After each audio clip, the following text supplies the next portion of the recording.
कुख्यात गैंगस्टर राहुल सिंह का गैंग झारखंड के अलग अलग इलाकों में आतंक का दूसरा नाम बन गया। इसके इशारे पर इसके गुर्गे किसी भी वारदात को अंजाम देने से गुरेज नहीं करते हैं। इसके बावजूद अब तक पुलिस राहुल सिंह के लोकेशन को पता नहीं लगा पाई। आखिरकार अब ब्लू कॉर्नर नोटिस जारी किया है। इस नोटिस के बाद सवाल उठने लगा कि क्या राहुल सिंह भी कहीं प्रिंस खान की तरह विदेश तो नहीं भाग गया? क्या वह झारखंड छोड़कर दूसरे देश में चला गया, यानी भारत से दूसरे देश जाकर वहां से झारखंड में अपना आतंक का नेटवर्क चला रहा है? क्योंकि इसी पैटर्न पर कई गैंगस्टर झारखंड में काम कर रहे हैं। चाहे हम प्रिंस खान की बात कर ले या फिर जिस तरह से सुनील मीना की गिरफ्तारी अजरबैजान से हुई, तो इस बात से भी इनकार नहीं कर सकते कि पुलिस को इतने लंबे समय तक चकमा देकर अगर भारत में युवक रहता, वह गैंगस्टर रहता, तो कहां छुप कर बैठता। यही वजह है कि हो सकता है कि इंटरपोल ने ब्लू कॉर्नर नोटिस जारी कर दिया है, जिससे राहुल सिंह तक पुलिस अब पहुंच सके। इस ब्लू कॉर्नर नोटिस के जारी होने के साथ ही चर्चा शुरू हो गई कि क्या अब पुलिस गिरफ्त में गैंगस्टर राहुल सिंह आएगा, और क्या यह भी नेपाल या फिर किसी अन्य देश में बैठकर झारखंड में नेटवर्क चला रहा है। तमाम चीजों का खुलासा तब होगा जब पुलिस की जांच होगी, इंटरपोल के द्वारा कोई जानकारी पुलिस के साथ साझा की जाएगी और फिर पुलिस मीडिया के सामने रखेगी कि आखिर राहुल सिंह कहां है। ऐसे में अब यह जान लीजिए कि आखिर ब्लू कॉर्नर नोटिस क्या होता है। तो इससे एक अंतरराष्ट्रीय अलर्ट माना जाता है, और जो अपराधी लंबे समय तक फरार रहता है, पुलिस की गिरफ्त में नहीं आता है, वैसे अपराधियों के लिए इंटरपोल के जरिए नोटिस जारी होता है। और इस नोटिस के जारी होने के पीछे की कहानी साफ है कि कहीं भी एक्टिविटी हो, पुलिस को शक हो तो वह कि विदेश भाग सकता है या विदेश चला गया, तो वैसे स्थिति में ऑलरेडी पहले से जो है अलर्ट पर रहेगी तमाम एजेंसियां, तो वह उस व्यक्ति पर नजर रखेगी और कहीं भी कोई जानकारी आती है तो तुरंत उसे हिरासत में ले लिया जाएगा। यही वजह है कि अब ब्लू कॉर्नर नोटिस के जरिए राहुल सिंह पर शिकंजा कसने की तैयारी में पुलिस है।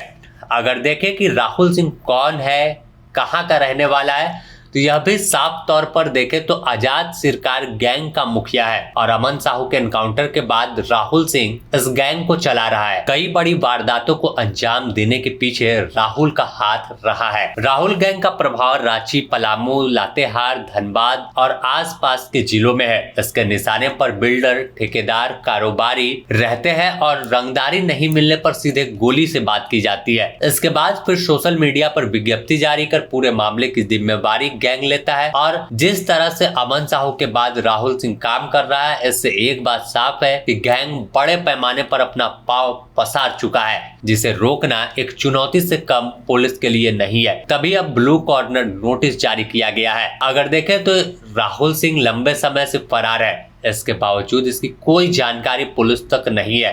अगर इससे पहले की बात करें तो मयंक सिंह, जो अमन साहू गैंग से ही जुड़ा हुआ था, जिसका ओरिजिनल नाम सुनील मीना है, इसी तरह अमन के रहते हुए वारदात को अंजाम देने के बाद विज्ञप्ति जारी करता था। और जब पुलिस ने इसका जानकारी निकाला, पुलिस ने तमाम सोर्सेस पर काम किया, टेक्निकल सेल की मदद ली, तो पता चला कि यह अजरबैजान में बैठा है और वहीं से एक कड़ी के रूप में काम करता है। अमन गैंग के लिए हथियार मुहैया कराना हो या गोला बारूद हो, और कैसे रंगदारी मांगना है, तो वह भी यह डिसाइड करता था। आखिरकार इस पर कार्रवाई हुई और इंटरपोल की मदद से इसे ट्रेस किया गया, और फिर एटीएस अजरबैजान पहुंची, जहां तमाम प्रक्रिया पूरी करने के बाद इसे रांची लेकर आई और इससे पूछताछ की गई, तो कई खुलासे जो है वो सामने आए थे। साफ तौर पर अब माना जा रहा था सुनील मीना की गिरफ्तारी के बाद कि गैंग और गैंगस्टर पर अब लगाम लग जाएगा, क्योंकि ये मेन कड़ी था।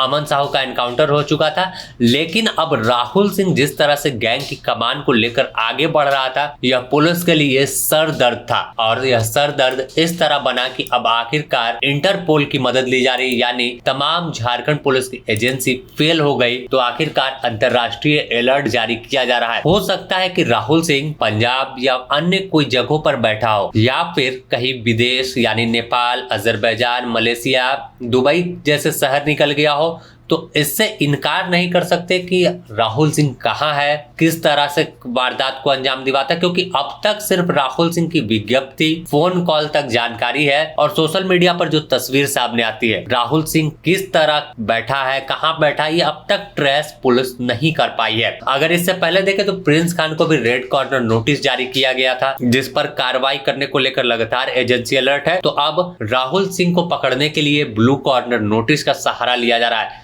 देखना होगा कि आखिर यह ब्लू कॉर्नर नोटिस कितना सार्थक साबित होता है और कब तक राहुल सिंह पर शिकंजा झारखंड पुलिस का कसता है। बने रहे द न्यूज पोस्ट के साथ, इससे जुड़ी और भी अपडेट देंगे।